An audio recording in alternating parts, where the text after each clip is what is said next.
to earn extra money, you want to work from home, you've got a computer, smartphone, good internet connection, and you're hearing a lot about this work of AI raters and working with AI from home. But a lot of it sounds like a different language, a lot of techno jargon. And let me try to explain. What is an AI rater or generalist, and what do they do? And a rater, sometimes called a search quality rater or data annotator, their job is to look at AI responses and search results and grade them based on accuracy, helpfulness, and safety. And a generalist just handles a mixture of everyday type of tasks that an AI can't quite handle, like proofreading text, labeling images, double checking basic facts. Now, here's the secret: the AI models are like a smart kid in the classroom who still needs a teacher to grade their papers, and that's where you come in. So you don't need to be a tech genius. You just need to be a really detail-oriented person. In this scenario, if you're the teacher, you also got the teacher's book because you're given guidelines for these projects that'll help you get those answers. So in this video, I'm going to show you how this exactly works and why your life experience makes you the perfect candidate. And I'll even share the 3 trapdoors that stop most beginners in the first few weeks. So you can skip them. So let's get to work. But I'm not tech savvy enough, am I? Now, the biggest myth out there is that you need to know code. You don't. You're teaching the AI how to think like a person by using your everyday common sense. Can you give me an example of the type of work an AI rater would do? Okay, let's use a needs met evaluation. And a user query is going to be, how tall is the Eiffel Tower? And he types that in as a question to the AI. So they want a specific factual answer. Now the AI's first response is the tower is 330 meters or 1,083 feet tall. Now that's an accurate factual answer. So in this case, we would rate that response that the needs met or fully met. And just a quick sidebar is, as a rater, you would be expected to go out and make sure that that specific information is correct. Now, in this AI's second response, let's say it came back and said the Eiffel Tower was built in 1889 and is one of the tallest structures in Paris. Now, there's nothing factually wrong with that. It's helpful, it's somewhat relevant, but it misses the core intent of the user when they ask the height of the tower. So in this case, the needs met, we would say moderately met, because there might be further searching that has to go on. So it was helpful, but it didn't specifically address it. And let's say the AI's third response was the Eiffel Tower is located in Las Vegas. So that's obviously factually incorrect. And in that case, the needs met would be fails to meet. They completely missed the mark and it was incorrect information. That's an example of a needs met evaluation that a rater would be expected to do.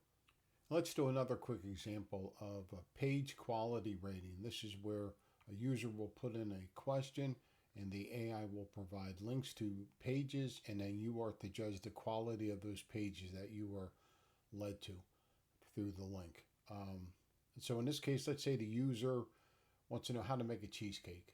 And the first page that the AI provides a link to is a website from a famous baker. So the main content there, it's a perfect, step-by-step detailed explanation of the recipe. Since he's a world-famous chef, you can go what they call the EEAT, which is his experience, expertise, authoritativeness, and trust. So since everybody knows him and he's well trusted, it gets high marks on that. The user experience is good because it's easy to read. You can follow the directions and the recipe simply. And there's a trust with that website. There's nothing bad really said about that. So in this case, the page quality rating would be high or highest. Then let's say there's a second page that the AI provides a link to, and you go to that, and it just looks amateurish. The main content is lacking. It's barely what you would call a recipe. And then for the EAT, the experience, expertise, authoritativeness, and trust, it's not even clear who wrote this, so it doesn't even, pass on that. And there's so many pop-ups ads on it that the user experience is really, really bad. So in this case, the page quality rating would be low or lowest. And in all of these, basically what it is, was that page helpful, original, and trustworthy? And that's the type of work you would be doing. Well, that doesn't seem so hard. And see, there's no math, no robots. It's just your honest assessment, your honest judgment, and that's what they're looking for. I don't even know how to apply. I feel like a robot's going to reject my resume. Now, a lot of people feel like their resume is going to vanish in a black hole. But here's the best kept secret in the industry. There's almost never a traditional one-on-one nerve-wracking interview. You might do an AI interview. I've done that rarely. But this is the ultimate open book test. Companies like Tolis, OneForma, they don't really give that much credence to flashy resumes or CVs.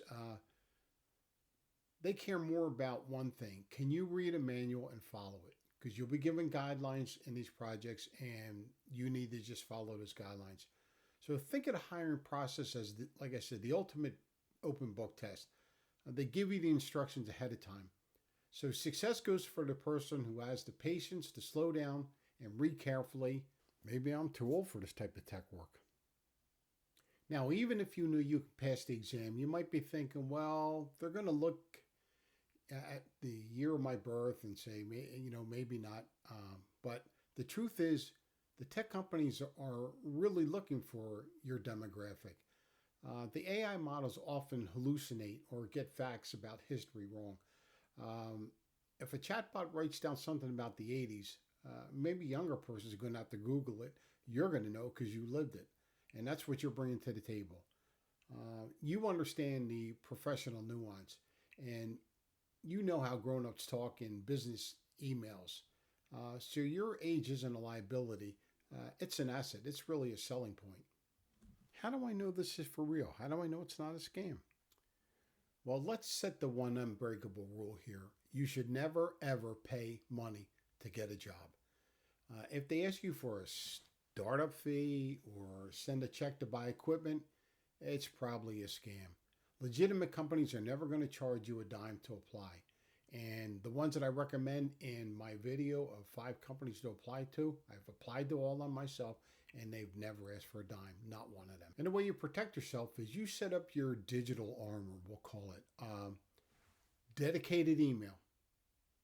Set up a separate profile in Chrome, and make sure your shields are up because you have your antivirus and your malware and update it. And I cover all this in my video, AI remote work, data annotation, entry level, 5 steps to get you ready. So I created AI Onboarder to walk down this path right beside you. Bottom line is, the world of AI needs human minds to train it, and it needs your mind.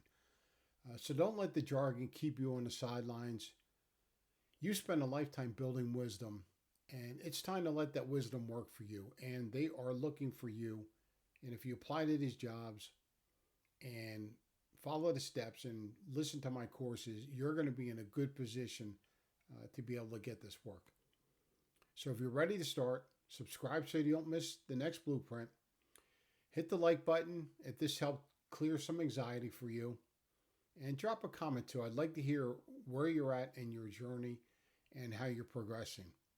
I try to read every single one. Thanks for watching. Have a fantastic day, and let's get to work.